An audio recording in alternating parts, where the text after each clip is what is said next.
আমাদের সাথে এই মুহূর্তে সহকর্মী সুমন মাহমুদ যুক্ত হয়ে যাচ্ছেন গোপালগঞ্জ থেকে। সুমন, সেখানকার নির্বাচনের প্রস্তুতি সহ কি খবর আছে আপনার কাছে?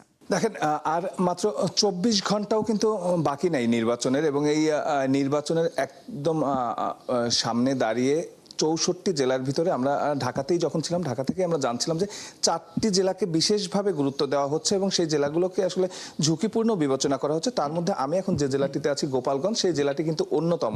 কিছুক্ষণ আগে সেই জেলার প্রতিটি কেন্দ্রে কেন্দ্রে যে নির্বাচনী সরঞ্জাম সেগুলো পৌঁছে দেওয়া হয়েছে এবং সার্বিক যে নিরাপত্তা ব্যবস্থা সেটির সমন্বয় করছে কিন্তু পুলিশ যেমন আছে, পুলিশের সঙ্গে বিজিবি আছে, সেনাবাহিনী আছে। তবে পুলিশ একটি মেজর রোল কিন্তু সবসময় প্লে করে। আমরা এখন যে জায়গাটিতে দাঁড়িয়ে আছি পুলিশ সুপারের কার্যালয়, এবং আমরা পুলিশ সুপার সঙ্গে কথা বলবো এই সার্বিক ব্যবস্থাপনা নিয়ে। গোপালগঞ্জের দিকে আসলে সারা বাংলাদেশের মানুষ চেয়ে আছে নির্বাচন, যেহেতু আওয়ামী লীগ অংশগ্রহণ করছে না, সেই নির্বাচনটি আসলে কি রকম হবে এবং এই নিরাপত্তা নিয়ে আপনাদের প্রস্তুতিটা একটু আমাদের জানাবেন। হোয়াইট প্লাস প্রো সেনসিটিভ স্কয়ারে মাঠের বাইরেও তো আমরা এভাবে দেশপ্রেম দেখাতে পারি। আপনারা জানেন যে গত 12ই ডিসেম্বর তফসিল ঘোষণার পর থেকে গত 10 ফেব্রুয়ারি সকাল 8টা পর্যন্ত যে প্রচারণা হয়েছে, আমাদের এখানে 30 জন প্রার্থী 3টা আসনে, তাদের কর্মী সমর্থকদের মধ্যে কোনো ধরনের সংঘাত হয়নি। অত্যন্ত শান্তিপূর্ণভাবে তাদের প্রচারণার কাজ শেষ হয়েছে। আমরা বিশ্বাস করি যে আগামীকালকে অত্যন্ত শান্তিপূর্ণভাবে, সুষ্ঠু এবং নিরপেক্ষভাবে এই নির্বাচনটি অনুষ্ঠিত হবে।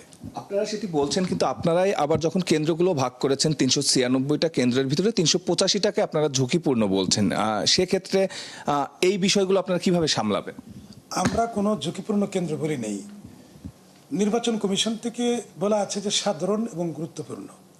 আপনারা আমাদের পুলিশের প্রোগ্রামে দেখবেন যে আমরা সাধারণ প্রোগ্রাম দেখিয়েছি, মানে আমরা গুরুত্বপূর্ণ কেন্দ্র দেখিয়েছি 48টি, আর সবগুলো সাধারণ।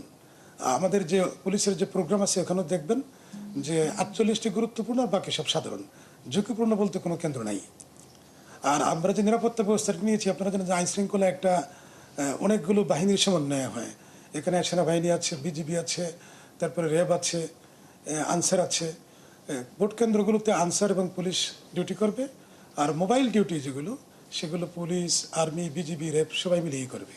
আমরা 5 আগস্ট পরবর্তী এক সময় আমরা কিন্তু দেখেছিলাম গোপালগঞ্জে একটি বড় অঘটন, যখন আসলে এনসিপি এসেছিল, যেটা আসলে সামাল দেওয়া অনেক কঠিন হয়ে গিয়েছিল। এবার প্রস্তুতিটা একটু কেমন, একটু শেষ এতটুকু বলবেন?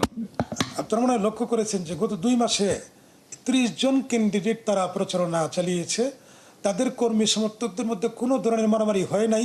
এটা কেবল আমাদের পূর্ব প্রস্তুতির কারণে।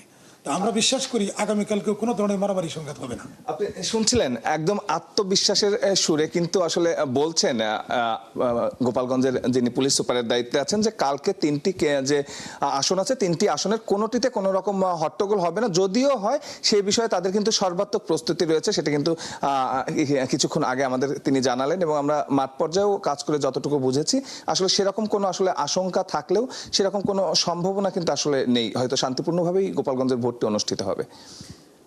সেটাই নিশ্চয়ই প্রত্যাশা করছে গোপালগঞ্জের ভোটার সহ, প্রার্থী সহ সকলেই। অনেক ধন্যবাদ সুমন, আমাদের সাথে যুক্ত হয়ে গোপালগঞ্জের খবর জানিয়ে দেওয়ার জন্য।